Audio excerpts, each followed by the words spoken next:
നമ്മളിപ്പോ നേരത്തെ പറഞ്ഞില്ലേ ഡോറിന്റെ കാര്യം പറഞ്ഞപ്പോഴേ നമ്മള് ചെറുതായിരിക്കുമ്പോ ഇവരൊക്കെ ഇപ്പൊ ഒരു ആളോ ഒരു റൂമിലാ അല്ലേ?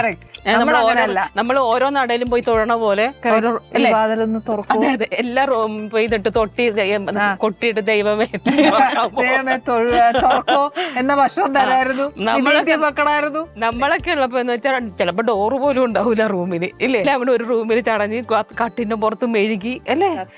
ഞാൻ ഇപ്പോഴും വീട്ടില് കൊറേ പായ മേടിച്ചു വെച്ചിട്ടുണ്ട്. അതെന്റെ ഒരു നൊസ്റ്റാൾജിയ. പണ്ടത്തെ ഇത് എന്റെ ഉള്ളിലുള്ള. അപ്പൊ നമ്മളെ വീട്ടില് ഗസ്റ്റ് വരുമ്പോ എല്ലാരും എന്റെ വീട്ടിലേക്കാണ് വരണേ. അപ്പൊ എന്ന് വെച്ചാൽ അവിടെ വലിയ ഹാളുണ്ട്. അപ്പൊ അവിടെ നേരത്തെ അങ്ങ് വെച്ചിട്ട് എല്ലാരും കണ്ടിട്ട് പഴയ കഥയൊക്കെ പറഞ്ഞ് എനിക്കത് ഭയങ്കര ഇഷ്ടമാണ്. അപ്പോഴും ശ്രദ്ധിക്കേണ്ട ഒരു കാര്യം എന്ന് വെച്ചാൽ ഇവര് ബെഡ്റൂമിലായിരിക്കും. പക്ഷെ ആ കട്ടില് വേറെ പിള്ളേരുണ്ടാവും. അതുണ്ടാവും. നമ്മള്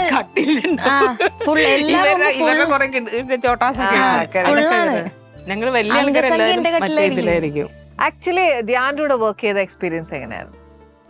ധ്യാന്റെ കൂടെ ഞാൻ പ്രകാശ് മാർക്കറ്റാണ് ചെയ്തത്. ഭയങ്കര നല്ല ക്യൂട്ട് ലൊക്കേഷൻ ആയിരുന്നു. ധ്യാനേ നമ്മളിപ്പോ അഭിനയിച്ചുകൊണ്ടിരിക്കുമ്പോഴായിരിക്കും ചിലപ്പോ സ്ക്രിപ്റ്റ് ഒക്കെ എഴുതിത്തരുന്നത്.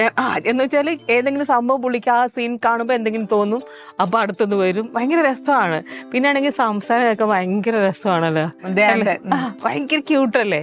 പിന്നെ അതുപോലെ നമ്മള് ചില സീൻസ് ഒക്കെ ചെയ്യുമ്പോൾ നമ്മളെ കണ്ട് ഭയങ്കര റെസ്പെക്ട് ചെയ്തിട്ട് സംസാരിക്കുമല്ലോ. അതൊക്കെ നമുക്ക് എല്ലായിടത്തും ഒന്നും കിട്ടില്ല. സത്യം ഇല്ലേ? നമ്മൾ അഭിനയിക്കാൻ പോണു, ആക്ഷൻ പറഞ്ഞു, കട്ട് കഴിഞ്ഞു, അമ്മ എങ്ങനെയാണ്, നന്നായിട്ടുണ്ട്, അത്രേ ഉള്ളൂ ഇല്ലേ? നമ്മൾ അപ്രിസിയേഷൻ അങ്ങനെയില്ല. ഇല്ല, ഇതങ്ങനെയല്ല. നമുക്ക് ആ സഡൻലി തരുകയാണ്. അപ്പൊ നമുക്ക് എനർജി കൂടും.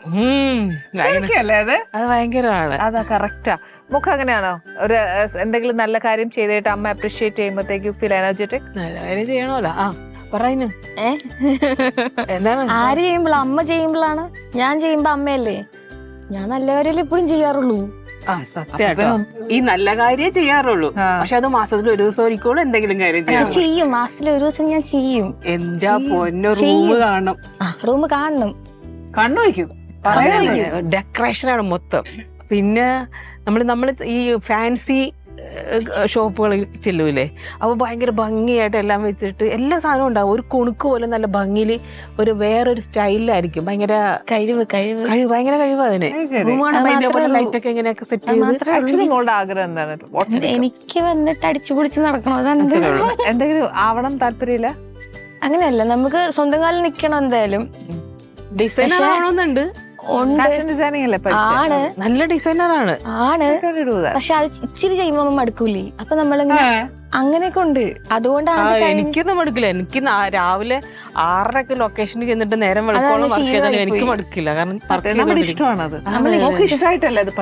ഇഷ്ടമായിട്ടാണ് പഠിച്ചത്, ഇഷ്ടമായിട്ടാണ് ചെയ്തത്. പക്ഷെ ഒരു സ്ഥലത്ത് ഇങ്ങനെ നിൽക്കുമ്പം ഒരു ചേഞ്ച്, എനിക്ക് ആ ചേഞ്ചസ് ഇടയ്ക്ക് ഇങ്ങനെ മാറ്റി മറിച്ചും അതെനിക്ക് ഇഷ്ടമാണ്. ബോറടിക്കൂല. അങ്ങനെയാണ് ഞാൻ. പിന്നെ കുറച്ച് ചെയ്താൽ മതി. ഞാനിപ്പോ ഇവിടെ ഒരു ഫ്യൂഷൻ ചെയ്ത പോലെ സ്വന്തമായിട്ടൊരു ഷോപ്പൊക്കെ ഇട്ടിട്ടാണെങ്കിൽ അങ്ങനെയൊക്കെ നടക്കാൻ എനിക്ക് എളുപ്പമായിരിക്കും. വേറെ സ്ഥലത്ത് പോയി വർക്ക് ചെയ്യുമ്പം അമ്മയെ നോക്കണ്ട. അമ്മേനൊക്കെ നമ്മളൊക്കെ അത്ര ബുദ്ധിയില്ല, ബുദ്ധിയുണ്ട്, കഴിവുണ്ട്, വലിയ നടത്താൻ വേണ്ടിട്ടാട്ടോ. നമുക്ക് വിവരമില്ലല്ലോ. അവരുടെ ബുദ്ധിയിൽ അവർ ചെയ്യട്ടെ, വിട്ടുകൊടുക്ക്. എനിക്ക് ബുദ്ധിയില്ലാത്തോണ്ടാണല്ലോ ഇവരെ ഞാൻ വളർത്തിക്കൊണ്ട് വന്നത്. ആരെങ്കിലും ചെയ്യും? ഇങ്ങനല്ലേ ജനിച്ചേ? വലിയ പൊട്ടത്തരം ആരെങ്കിലും ചെയ്യോ? ഇങ്ങനല്ലേ ജനിച്ചേ? അല്ല, ഇവരിങ്ങനെ തന്നെ വന്നേ. അത് ഞാൻ സംശയം ഇങ്ങനെ തന്നെ വന്നേ. പിള്ളേർക്ക് നമ്മൾ മനസ്സിലായോ? അക്വസ്റ്റാർ പാത്തികളും ക്ലാമ്പുകളും. Aquastar rain water pipes. മറ്റെല്ലാം ചുമ്മാ. Let's cook with love.